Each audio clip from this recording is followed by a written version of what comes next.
O'Connor est un très bon romancier, mais dont je n'aime malheureusement pas tous les livres. Mais celui-ci, Maintenant ou jamais, est mon préféré avec Inishowen et Muse. L'histoire se passe dans les années 80, tout près de Londres.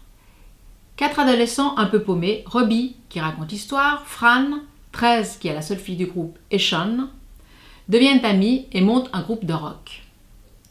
Pendant des années, ils n'ont aucun succès. Ils jouent devant des salles vides. Et puis, une de leurs chansons devient un tube planétaire. Du jour au lendemain, ils deviennent riches et célèbres. C'est ce moment que Fran choisit pour les quitter et mener sa carrière en solo. Ils étaient amis, presque frères et sœurs, et dorénavant, ils ne se parleront plus que par avocat interposé.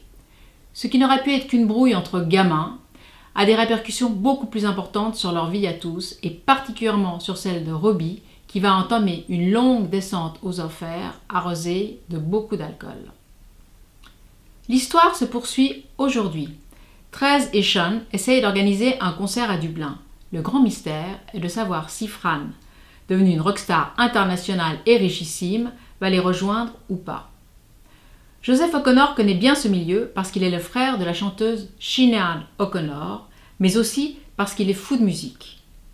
Mais si la musique est la toile de fond très riche de ce livre, c'est surtout un roman sur l'amitié, la fidélité et sur les rêves de jeunesse que l'on doit parfois abandonner, et en ce qui me concerne, ce roman est un archi coup de cœur.